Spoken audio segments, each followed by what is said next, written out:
Good morning everyone. Today we will start with the structure of cell. All cells have three major functional regions. Number 1, plasma membrane, or also known as the cell membrane. Number 2, cytoplasm, that is the inner content of the cell. Number 3, nucleus, dark stained body known as nucleus. Now we can observe these three regions with the help of light or compound microscope. All of you have seen microscope in your school laboratory. So those microscopes are known as the compound or light microscope. Organelles and their detailed structure of cell can be seen only with the help of electron microscope. Now we will discuss in detail about plasma membrane. So what is plasma membrane? It is the outermost covering of the cell that separates the inner content of the cell from external environment. It is flexible and made up of organic molecules like lipids and proteins. The structure of plasma membrane can be seen only through an electron microscope. Now what are the functions of plasma membrane? Number 1, the plasma membrane allows the entry and exit of some material in and out of the cell. It prevents movement of some other materials, therefore it is called selectively permeable or semi-permeable, which means that it allows only selected molecules to enter inside the cell. Third, it provides shape to the cell. Fourth, it protects the inner content of the cell from outer environment. Fifth, it helps in exchange of material between the cell and its external environment. Cell wall. When we have studied about the difference between the plant cell and animal cell, I told you that plant cells, in addition to the plasma membrane, have another rigid outer covering called the cell wall. You can see in the diagram, the outer covering of the plant cell is known as the cell wall. The green colored layer is the cell wall. So what is cell wall? Cell wall is a rigid, non-living boundary wall outside the cell membrane or plasma membrane in plant cell. In your junior classes, you have studied that the cell wall is present in plant cell, but it is present in other living organisms also, like fungi and bacteria.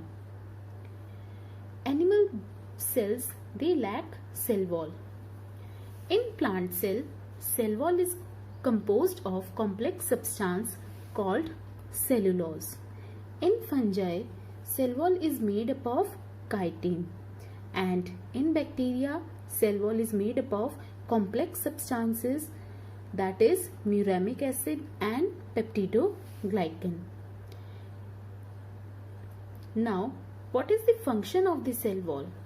As it is the outermost covering, so it provides the structural strength to the plant. So the plant, they stand erect and they have the strength because of the cell wall.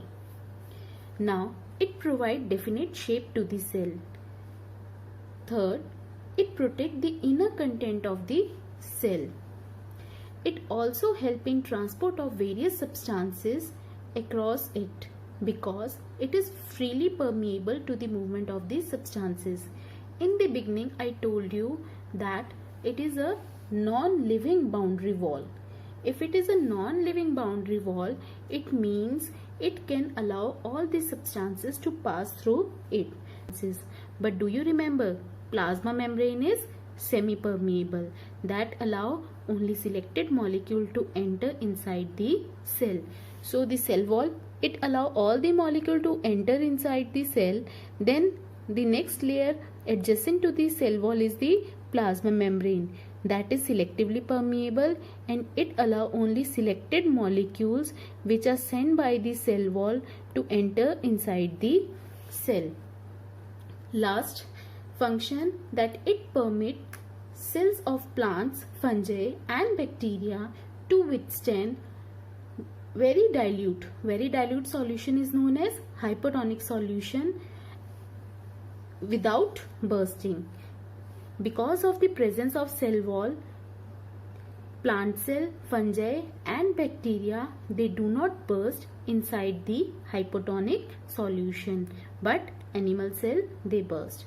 Now the question arises, how cells of plants, fungi and bacteria withstand hypotonic external media without bursting? Do you remember hypotonic external media? What does it mean? That when the concentration of water is more as compared to the cell.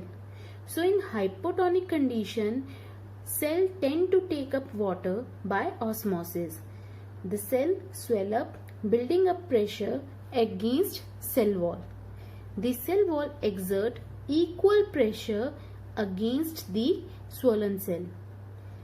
Because of their walls, such cells can withstand much greater changes in the surrounding medium than animal cell.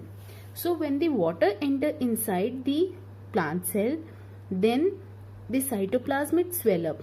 When the cytoplasm swell up, it exert pressure on the cell wall.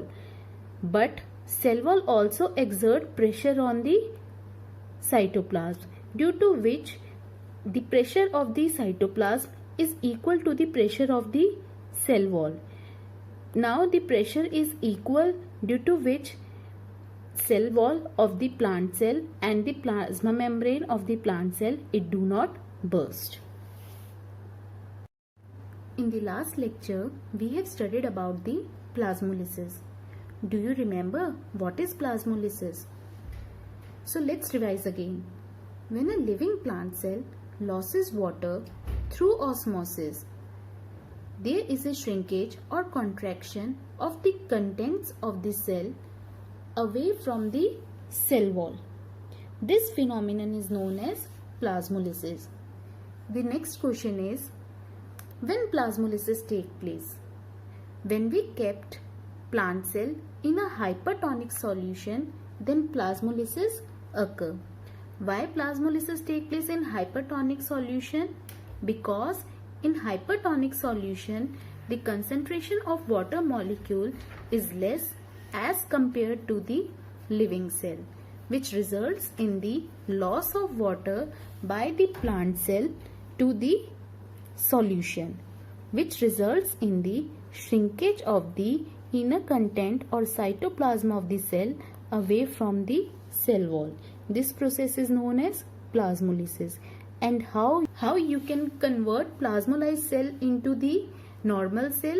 When we again keep the plasmolyzed cell into the normal solution like water, then the cytoplasm of the plant cell, it gain water and it gains normal shape.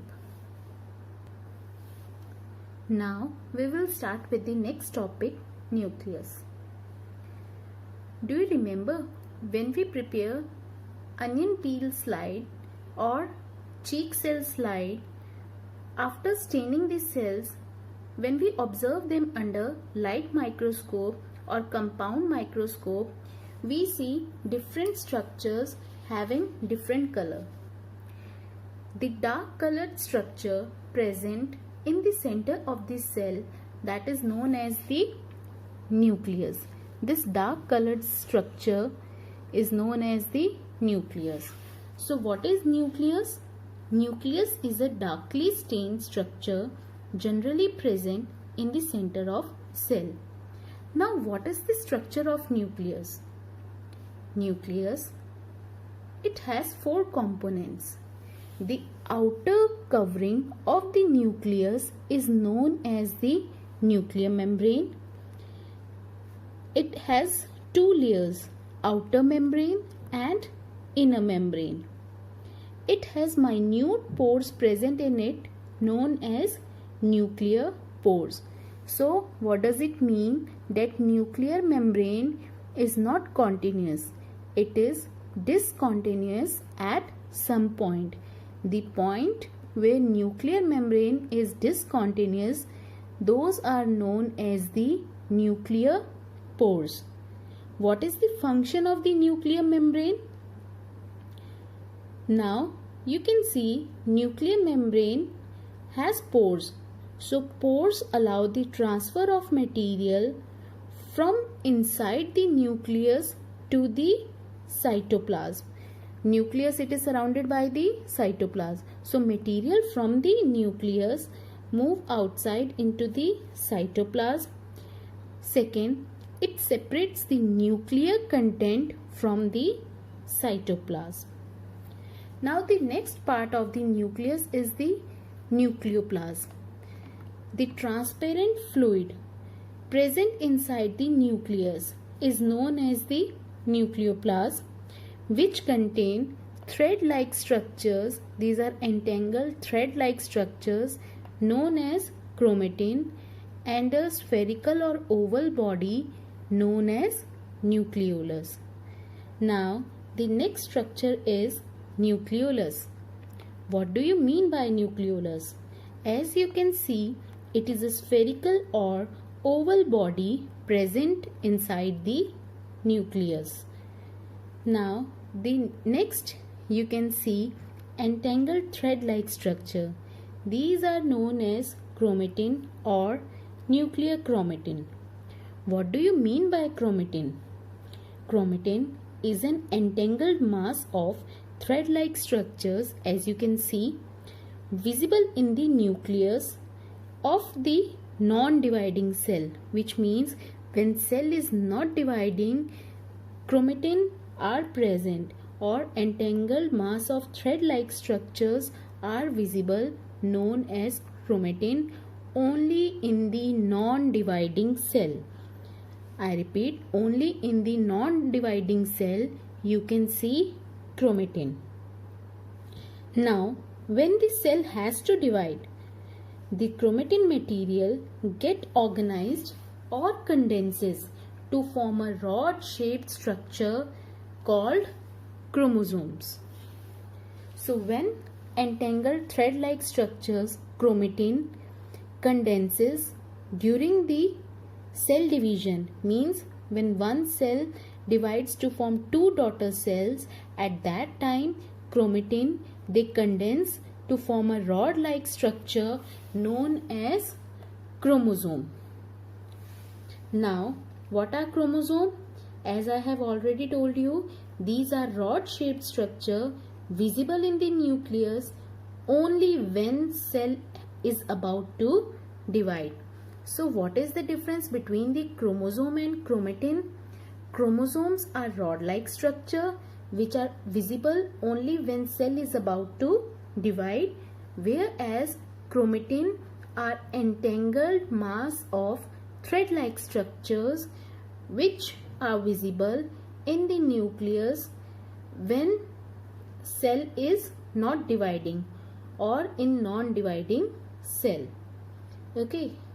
Now, what chromosome consists of? Now, chromosome contain information for inheritance. Inheritance means when characters they are passed from one generation to the next generation, means from parent to the next generation. And in what form these information is passed?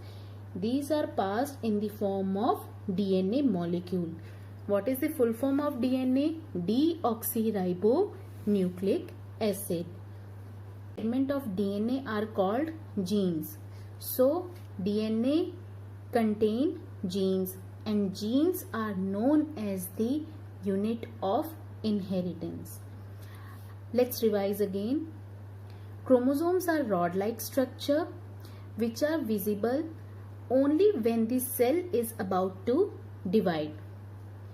Chromosomes are composed of DNA and protein. Now what DNA contain?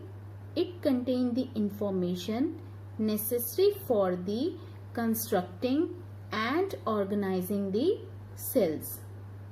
Now what is the functional segment of DNA? The functional segment of DNA are called genes. So the genes are called the unit of inheritance. In a cell which is not dividing, this DNA is present as a part of chromatin material. Now, what are the functions of the nucleus? Nucleus, it controls all the metabolic activities of the cell and regulates the cell cycle. Second, it helps in transmission of hereditary characters from parent to offspring. Third, nucleus play a central role in the cellular reproduction. Cellular reproduction means when one cell divides to form two daughter cells.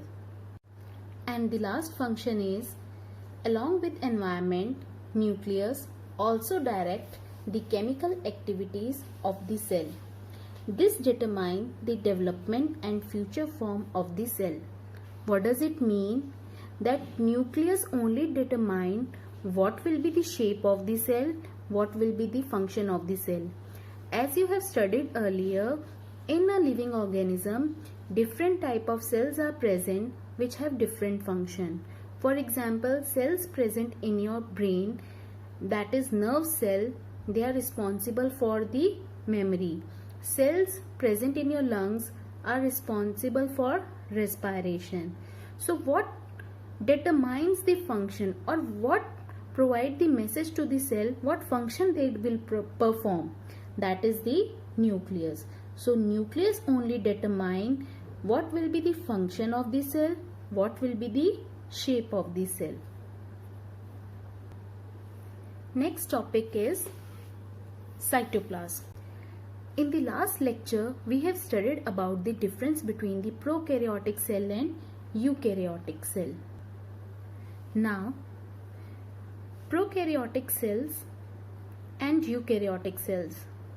We have studied about the nucleus, that the nucleus is surrounded by the nuclear membrane. When the nucleus is surrounded by the nuclear membrane, it is the characteristic only of eukaryotic cell. In case of prokaryotic cell, nucleic acid, that is DNA or RNA, is not covered by the nuclear membrane. It means nuclear membrane is absent in prokaryotic cell. Such an undefined nuclear region which contain only nucleic acid and no nuclear membrane is called nucleoid. So you can see inside in the diagram that the nuclear, there is no well-defined nucleus in the prokaryotic cell.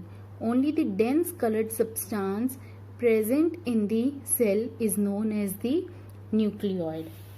Now, we were talking about cell organelle also. Double membrane bound cell organelle are present in eukaryotic cell. But in case of prokaryotic cell, no double membrane bound cell organelles are present. Even in the photosynthetic bacteria or other photosynthetic prokaryotic cell, they don't have chloroplast. Chloroplast is a type of plastid in which chlorophyll is present. So, in these photosynthetic prokaryotic cell, chlorophyll is associated with membrane vesicle. Because of the absence of double membrane bound cell organelle, many of the functions of such organelles are also performed by poorly organized parts of the cytoplasm of the prokaryotic cell. With this, prokaryotic cell is complete.